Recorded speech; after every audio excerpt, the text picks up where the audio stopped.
একটি জলদুর্গ যাকে ঘিরে তৈরি হয়েছে পুরো একটি শহর, যেটি মোগল আমলের অনন্য স্থাপত্য নিদর্শনকে বারবার মনে করিয়ে দেয়। প্রিয় দর্শক, এই মুহূর্তে আমি দাঁড়িয়ে আছি মুন্সিগঞ্জ শহরের দক্ষিণে পূর্বের ইছামতি, বর্তমানে ধলেশ্বরী নদীর তীরে কোটগাঁও এলাকায় ইদ্রাকপুর কেল্লায়।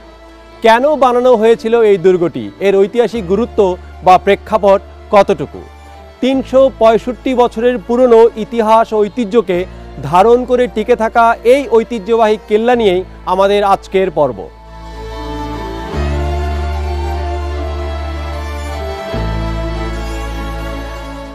সবাইকে আমন্ত্রণ প্রথমআলো.com এবং ইউনিভার্সিটি অব স্কলার্সের সহযোগিতায় ঐতিহ্যবাহী নিদর্শনের জানা অজানা গল্প নিয়ে বিশেষ আয়োজন স্কলার্স ঐতিহ্যের বাংলাদেশে।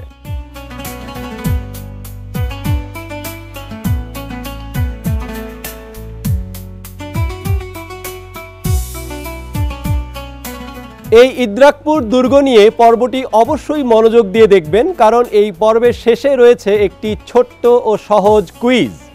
এই কুইজের বিজয়ীদের মধ্য থেকে ৩ জন বিজয়ীকে দেয়া হবে আকর্ষণীয় পুরস্কার।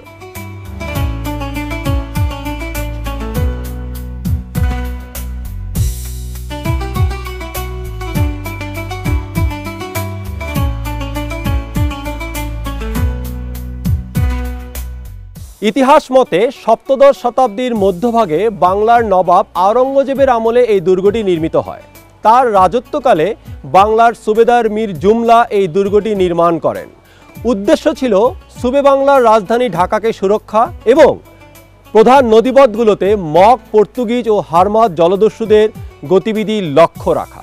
তখন এটি বিক্রমপুর পরগনার ইদ্রাকপুর এলাকায় ছিল। পরে মুন্সিগঞ্জ শহরটি গড়ে ওঠে এই জলদুর্গ ঘিরেই।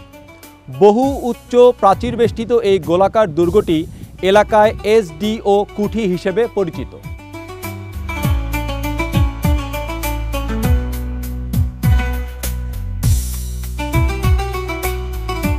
দুর্গটির নির্মাণ দেখে অনুমান করা যায় এখানে সুনিপুণ স্থাপত্য কৌশল ও রণকৌশল একসঙ্গে ব্যবহৃত হয়েছে। চতুর্দিকে প্রাচীর দ্বারা বেষ্টিত দুর্গের মাঝে মূল দুর্গ, যেন শাপলা পাপড়ির মতো, আর প্রতিটি পাপড়িতে ছিদ্র রয়েছে। এই ছিদ্রগুলো করা হয়েছে এই দুর্গটিকে রক্ষার জন্য, যেন সেখানে বন্দুকের গুলি এবং তীর ছোড়ার ব্যবস্থা করা যায়।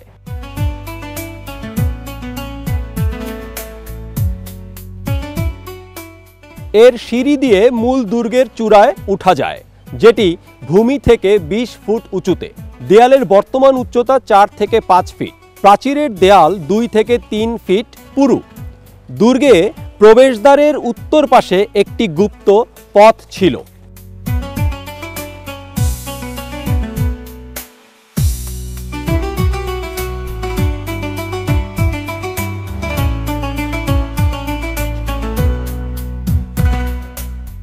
দুর্গটি নির্মাণে ব্যবহার করা হয় ইট, চুন ও সুরকি, যা পশ্চিম ও পূর্বাংশে বিভক্ত।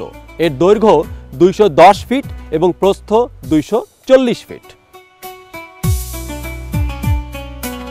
তথ্যমতে এই দুর্গের একজন সেনাধ্যক্ষ সর্বক্ষণিক নিয়োজিত থাকতেন। তিনি ছিলেন তৎকালীন নৌবাহিনীর প্রধান আবুল হোসেন। তার নিয়ন্ত্রণে ২০০ নৌযান পদ্মা, মেঘনা, ধলেশ্বরী ও ইছামতির তীরে সর্বদা প্রস্তুত থাকত। কেল্লার নিয়ন্ত্রণে নৌযান ছিল কোষা, জলবা, গুরব, পারিন্দা, বজরা, তাহেলা, সলব, অলিল, খাটগিরি ও মালগিরি। আর কেল্লার নিয়ন্ত্রণে পদাতিক বাহিনী প্রধান ছিলেন সদলি খান।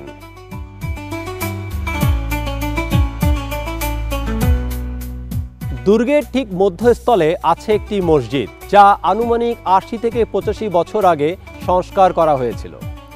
এই দুর্গের চারিদিক পরিখা দ্বারা বেষ্টিত ছিল, যা বর্তমানে পূর্ব দিকের একটি পরিখা লক্ষ্য করা যায়। বর্তমানে তা পুকুরে পরিণত হয়েছে।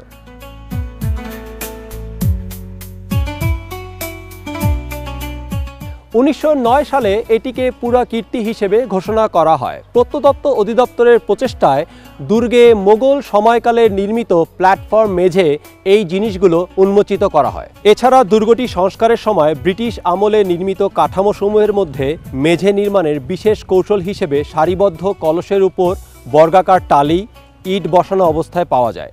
মোগল ঢাকার 3টি জলদুর্গের মধ্যে এটি একটি অন্যতম। ধারণা করা হয় কেল্লা কম্পাউন্ডেই কারাগার নির্মাণ করেন ব্রিটিশরা।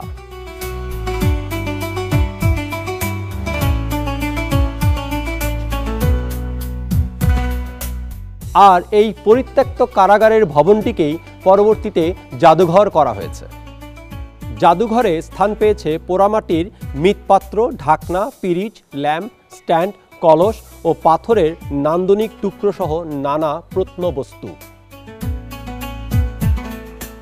365 বছরের পুরনো এই দুর্গকে কাছ থেকে দেখে ইতিহাসের সাক্ষী হতে পারবেন আপনিও। খুব সহজেই চলে আসতে পারবেন এই দুর্গটি ঘুরে দেখার জন্য। যে কোনো জায়গা থেকে চলে আসবেন মুন্সিগঞ্জের মোক্তারপুর এবং সেখান থেকে চলে আসবেন এই ইদ্রাকপুর কেল্লায়, অথবা ব্যক্তিগত যানবাহনেও খুব সহজেই চলে আসা যায় এই ইদ্রাকপুর কেল্লায় বা ইদ্রাকপুর দুর্গে। প্রতিদিন সকাল 10টা থেকে সন্ধ্যা 6টা পর্যন্ত সবার জন্য উন্মুক্ত থাকে এই জাদুঘরটি। সাপ্তাহিক ছুটি রোববার, তবে সোমবার দুপুর 2টা থেকে 6টা পর্যন্ত খোলা থাকে। সাধারণের প্রবেশ মূল্য জন প্রতি 10 টাকা, আর মাধ্যমিক পর্যন্ত শিশুদের প্রবেশ ফি 5 টাকা, বিদেশিদের জন্য 100 ও সার্কভুক্ত দেশের নাগরিকদের জন্য 25 টাকা। দর্শক, এই পর্বের কুইজটি দেখতে পাচ্ছেন স্ক্রিনে।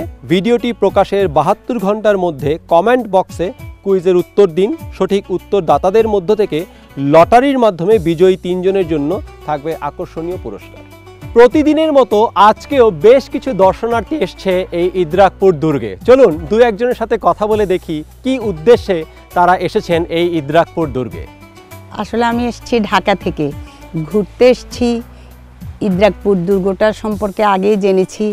এটা তো বহু বছর আগের, এখানে যুদ্ধ হতো জলদস্যুদেরকে আটকাবার জন্য। এটা প্রায় 350 বছর আগের পুরনো দুর্গ, দেখার খুব ইচ্ছা ছিল, সেজন্য আজকে চলে আসলাম দেখতে। দর্শক, এতক্ষণ আমাদের সাথে থাকার জন্য অসংখ্য ধন্যবাদ। ঢাকা ও ঢাকার পার্শ্ববর্তী ঐতিহ্যবাহী নিদর্শনের জানা জানা গল্প নিয়ে বিশেষ আয়োজন আজ এ পর্যন্তই।